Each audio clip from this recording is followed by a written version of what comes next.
नमस्कार. The deep डाईव्हमध्ये आपलं स्वागत आहे. आज आपल्यासमोर स्रोतांच्या स्वरूपात एक अतिशय विलक्षण गोष्ट आहे. एका डायरीमध्ये हाताने लिहिलेली सोशल मीडियाचा कालानुक्रम नावाची एक यादी. आणि ही फक्त तारखांची जंत्री नाहीये. हे पाहिल्यावर असं वाटतं की आपण गेल्या 50 वर्षांच्या डिजिटल इतिहासाच्या नकाशावरून प्रवास करतोय. प्रत्येक वळणावर काहीतरी नवीन आणि अनपेक्षित आहे. बरोबर. आणि म्हणूनच आज आपण फक्त कधी काय झालं हे पाहणार नाही, तर या प्रवासामागे दडलेला एक मोठा प्रवाह समजून घेणार आहोत. नियंत्रणाचा प्रवास. नियंत्रणाचा म्हणजे संवाद कसा मोठ्या संस्थांकडून सामान्य माणसाकडे आला आणि आता तोच संवाद सामान्य माणसाकडून थेट अल्गोरिदमकडे कसा जातोय याचा मागोवा आपण घेऊया. वाव, ही मांडणी खूपच रंजक आहे.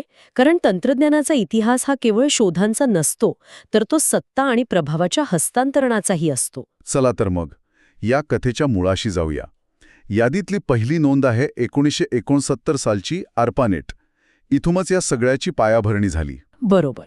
तर ARPANET 1969 आणि ईमेल 1971. आजच्या सोशल मीडियाच्या जगात ह्या गोष्टी खूप जुन्या वाटतात. आपण ज्याला सोशल म्हणतो त्याच्याशी यांचा संबंध कसा जोडायचा? हा संबंध थेट नसला तरी खूप खोल आहे. ARPANET म्हणजे ते फक्त काही संगणकांना जोडणारं नेटवर्क नव्हतं. अच्छा. ते एक युनिव्हर्सल प्लंबिंग कोड तयार करण्यासारखं होतं. म्हणजे एक असा पाया ज्यावर कोणीही काहीही बांधू शकतं. याच आंतरकार्यप्रणालीमुळे माहितीच्या मुक्त प्रवासाचा पाया घातला गेला. म्हणजे त्याने एक महामार्ग तयार केला ज्यावर कोणीही आपली गाडी चालवू शकणार होतं. अगदी तसंच. आणि त्या महामार्गावर धावणारी पहिली गाडी होती ईमेल. 1971 मध्ये ईमेलने पहिल्यांदाच लोकांना डिजिटल पद्धतीने एक संवाद साधण्याची संधी दिली. 1 to 1. हो, 1 to 1. तोपर्यंत माहितीची देवाणघेवाण मोठ्या संस्थांच्या हातात होती. ईमेलने ती शक्ती 2 व्यक्तींच्या हातात दिली. आणि त्यानंतर 1991 मध्ये वेबसाईट आणि 1994 मध्ये ब्लॉग आले.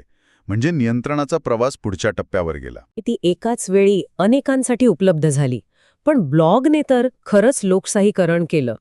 त्याने सामान्य माणसाला, ज्याच्याकडे वर्तमानपत्र किंवा टीव्ही चॅनल नाहीये, त्याला आपलं मत मांडायला एक व्यासपीठ दिलं. एक्झॅक्टली. आपलं मत, आपले विचार लाखो लोकांपर्यंत पोहोचवण्याची शक्ती दिली. हा 1 to many संवादाचा उदय होता. नियंत्रणाचा तराजू आता सामान्य माणसाच्या बाजूने झुकू लागला होता.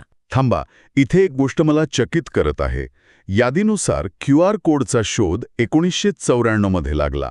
संस्थापक मासाहिरो हारा. मला वाटलं होतं हे मागचे 10-12 वर्षांमधलं तंत्रज्ञान आहे.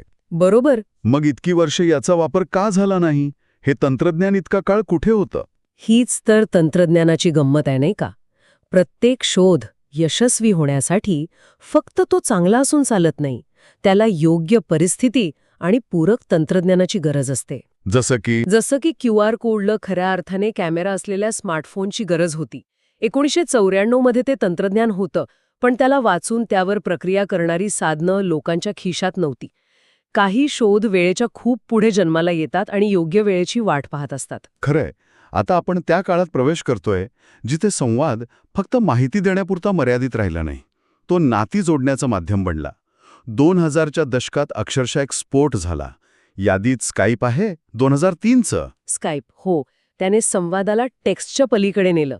मला आठवतंय, पहिल्यांदा परदेशातल्या नातेवाईकांना स्क्रीनवर बघून बोलण्याचा अनुभव किती जादुई होता. आवाज तुटायचा, व्हिडिओ अडकायचा. हो, सगळं व्हायचं. पण तरीही ते एका वेगळ्याच युगाची सुरुवात वाटत होती. त्याने डिजिटल संवादाला एक मानवी चेहरा दिला. आणि त्यानंतर अवघ्या एका वर्षात 2004 मध्ये आलं फेसबुक. फेसबुकने असं काय वेगळं केलं जे ऑर्कुटसारखे आधीचे प्लॅटफॉर्म करू शकले नाहीत? म्हणजे फेसबुकचा खरा बदल हा नव्हता की ते लोकांना जोडत होतं. खरी जादू होती वास्तविक ओळख वापरण्याच्या आग्रहात. तुम्ही तुमचं खरं नाव, खरा फोटो वापरावा यासाठी त्यांनी प्रोत्साहन दिलं. अच्छा, रिअल आयडेंटिटी. हो. यामुळे पहिल्यांदाच तुमचं ऑनलाईन आणि ऑफलाईन आयुष्य एकाच ठिकाणी जोडलं गेलं, ज्यामुळे डिजिटल संवादाला एक प्रकारची जबाबदारी आणि विश्वासार्हता मिळाली. इथेच सोशल ग्राफ जन्माला आला. हां, खूप महत्वाचा मुद्दा आहे. म्हणजे तुमची डिजिटल ओळख ही तुमच्या खऱ्या ओळखीचा विस्तार बनली. आणि याच काळात 2005 मध्ये यूट्यूब आणि 2006 मध्ये ट्विटर आलं. यांनी या सोशल ग्राफचा कसा विस्तार केला? यूट्यूबनी हे सिद्ध केलं की भविष्य टेक्स्टचं नाहीये, तर व्हिडिओचं आहे. लोकांनी स्वतः तयार केलेला कंटेंट इतका प्रभावी असू शकतो हे त्यांनी दाखवून दिलं. आणि गुगलने हे लगेच ओळखलं. हो, लगेच. आणि 2006 मध्ये त्यांनी YouTube विकत घेतलं. हा एक जबरदस्त धोरणात्मक निर्णय होता. तर दुसरीकडे ट्विटरने दाखवून दिलं की कमी शब्दांमध्येही खूप ताकद असू शकते. ब्रेकिंग न्यूज, मतमतांतरे. बरोबर. त्याने संवादाला एक वेग दिला. ते एक शक्तिशाली माध्यम बनलं. यादीत ट्विटरच्या पुढे कंसामध्ये X 2023 असं लिहिलेलं आहे.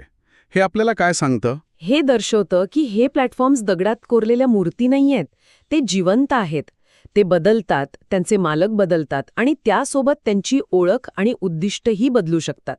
हा प्रवास कधीच स्थिर नसतो. तर आत्तापर्यंत संवाद मोठ्या प्रमाणात डेस्कटॉपवर होत होता, म्हणजे टेबलावरच्या कॉम्प्युटरवर.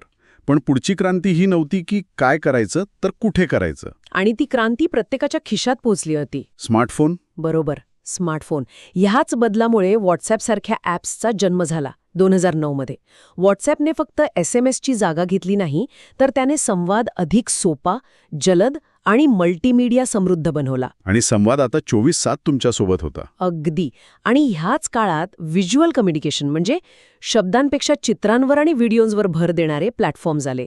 Instagram 2010 आणि स्नॅपचॅट 2011. इथे संवादाची भाषाच बदलली, नाही का?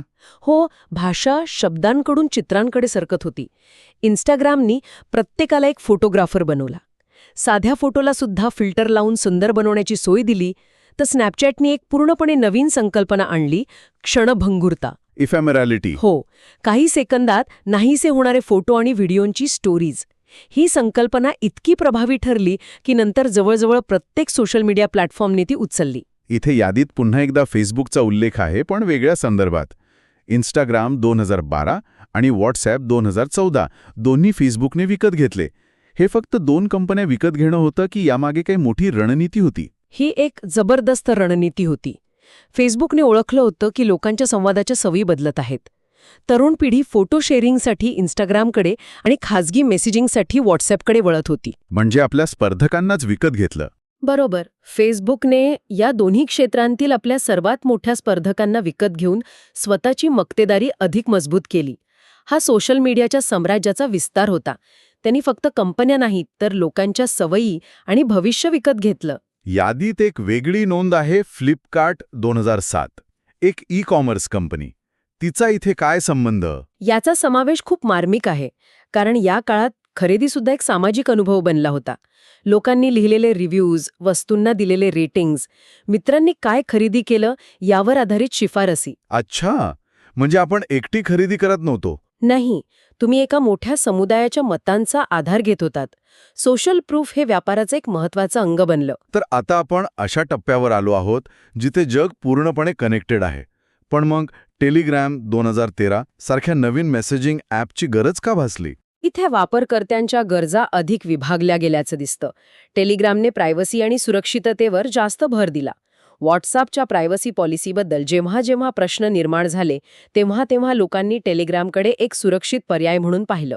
म्हणजे आता फक्त कनेक्टिव्हिटी पुरेशी नव्हती. बरोबर. कशी कनेक्टिव्हिटी हे महत्त्वाचं ठरू लागलं होतं. आणि मग येतो टिकटॉक 2016.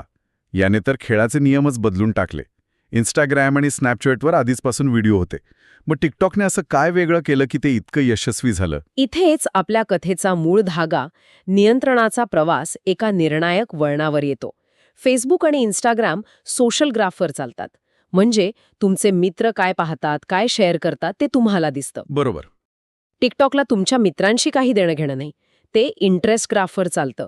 तुम्ही कोणत्या व्हिडिओवर किती सेकंद थांबता, कोणता व्हिडिओ पुन्हा पाहता, काय लाईक करता, या प्रत्येक गोष्टीवर त्याचा अल्गोरिदम लक्ष ठेवतो. अवी त्या डेटाच्या आधारावर तुम्हाला पुढे काय आवडेल याचा अंदाज बांधतो. अचूक अंदाज मानतो. म्हणजे नियंत्रण आता आपल्या मित्रपरिवाराकडून काढून एका अज्ञात अल्गोरिदमच्या हातात दिलं गेलंय. ही तर खूप मोठी गोष्ट आहे. हीच खरी क्रांती आहे. तुमची आवड हेच आता कंटेंटचं चलन बनलं आहे. आणि ह्या सगळ्याच्या मागे आहे आर्टिफिशियल इंटेलिजन्स. यादीत पुढे OpenAI 2015 आणि जेमिनी 2014 यांचा उल्लेख आहे, तो याच कारणामुळे. मला वाटलं होतं की AI म्हणजे चॅटबॉट्स किंवा काहीतरी भविष्यातली गोष्ट आहे. नाही एआय आता बॅकग्राऊंडला काम करणारी गोष्ट राहिली नाहीये. ती आपल्या प्रत्येक डिजिटल संवादाचा एक अविभाज्य भाग बनलीय. तुम्ही इंस्टाग्रामवर फोटो पोस्ट करता आणि एआय आपोआप कॅप्शन सुचवतं. तुमच्या न्यूज फीडमधील प्रत्येक पोस्ट कोणत्या क्रमाने दिसावी हे एआय ठरवतं. अरे वा. एआय आता या खेळाचा फक्त एक भाग नाही, तर ते स्वतःच खेळाचं मैदान बनत चाललं आहे. यादीत शेवटी लिंक्डइन 2016चं दाखवलंय, जे कदाचित मायक्रोसॉफ्टने विकत घेतल्याचं वर्ष असावं. हो, आणि त्याचा समावेश महत्वाचा आहे. हे दाखवतं की सोशल नेटवर्किंग आता केवळ वैयक्तिक आयुष्यापुरतं मर्यादित राहिलेलं नाहीये. ते व्यावसायिक जीवनाचाही एक अविभाज्य भाग बनला आहे. तुमची व्यावसायिक ओळख, तुमचं करिअर हे सगळं आता या सोशल नेटवर्कवर अवलंबून आहे. तर हा होता या एका हस्तलिखित यादीवर आधारित डिजिटल कम्युनिकेशनच्या उत्क्रांतीचा आढावा. आर्पानेटच्या साध्या नेटवर्कपासून ते आजच्या AI एकीकृत जगापर्यंतचा हा प्रवास खरोखरच अविश्वसनीय आहे. आपण नियंत्रणाचा प्रवास पाहिला, मोठ्या संस्थांकडून सामान्य माणसाकडे आणि आता सामान्य माणसाकडून अल्गोरिदमकडे. या संपूर्ण प्रवासात एक गोष्ट स्पष्ट दिसते. नवनिर्माणाचा वेग सतत वाढत आहे. टेक्स्टपासून फोटो, व्हिडिओ आणि आता थेट एआय चालित संवादापर्यंत आपण पोचलो आहोत. आपण काय पाहतो, कोणाशी बोलतो आणि कसा विचार करतो, या सगळ्यावर आता या प्लॅटफॉर्म्सचा आणि त्यांच्या अल्गोरिदमचा खोलवर परिणाम होत आहे. यादीची सुरुवात आणि शेवट दोन्ही ARPANET 1969ने होतो. हा केवळ एक योगायोग असेल का? आजही या सर्व प्लॅटफॉर्मच्या केंद्रस्थानी आहे असं तर यातून सुचवायचं नसेल. आणि ह्याच विचारावर आपण श्रोत्यांना सोडून जाऊया. ARPANETचा मूळ उद्देश माहिती आणि संवाद विकेंद्रित करणं होतं, म्हणजे डिसेंट्रलाइज करणं. बरोबर. पण आज आपण अशा ठिकाणी पोचलो आहोत जिथे काही मोजके शक्तिशाली अल्गोरिदम अब्जावधी लोकांपर्यंत कोणती माहिती पोचेल हे ठरवत आहेत. म्हणजे आपण विकेंद्रीकरणाकडून पुन्हा एकदा नव्या प्रकारच्या केंद्रीकरणाकडे तर जात नाहीये ना. आणि जर ARPANET ही एका युगाची सुरुवात होती, तर संवादाच्या पुढच्या पिढीसाठी नवीन ARPANET काय असेल? याचा विचार करायला नक्कीच हरकत नाही.